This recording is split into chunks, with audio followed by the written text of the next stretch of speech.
This episode of women voting in New Jersey was understood as part of the process of establishing revolutionary governments, part of the process of establishing the qualifications for the franchise.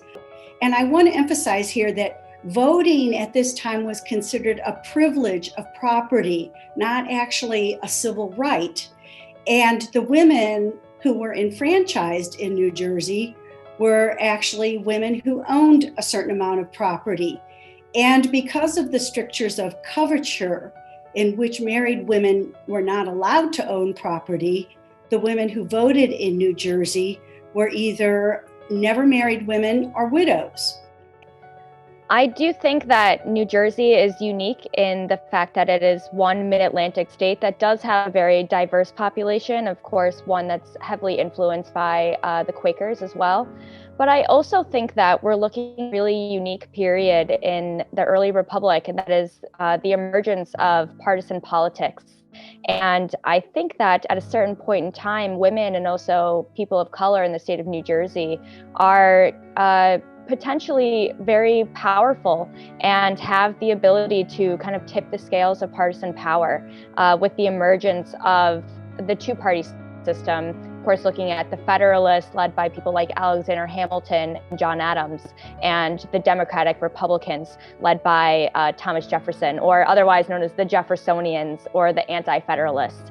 And looking at the rise of these two parties and the controversy that emerges, particularly in the state of New Jersey, as we begin to see partisan majorities shift in the 1790s, and both parties kind of vying for the votes of women and free people of color, and how important those votes become to shifting those partisan majorities in the state.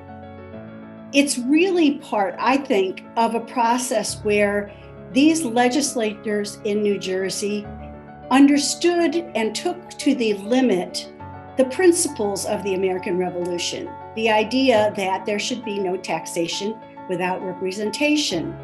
And we know that there were certain women in other colonies, for example, Hannah Corbin Lee of Virginia, Richard Henry Lee's sister, who noted that she was a widow and she paid property taxes, yet she couldn't vote.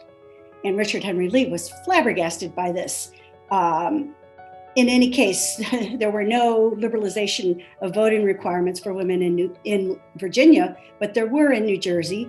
The other thing that seems to me quite important as I've talked to people about New Jersey is recognizing that problems we're dealing with today are embedded in the very nature of our federal system.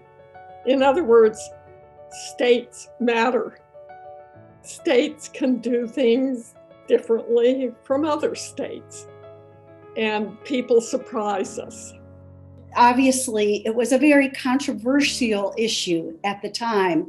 There were many individuals who objected to women voting, and their arguments are all over the place. Some people, presumably men, objected because they said that women didn't have sufficient information or education to be able to cast a knowledgeable ballot. Others objected because they said, and it's really the opposite pole, that women who voted were manly women. They were the petticoat electors who were usurping the power and privileges of men. Still others said that these women who voted were the pawns of men, that they were simply being manipulated for men's own purposes.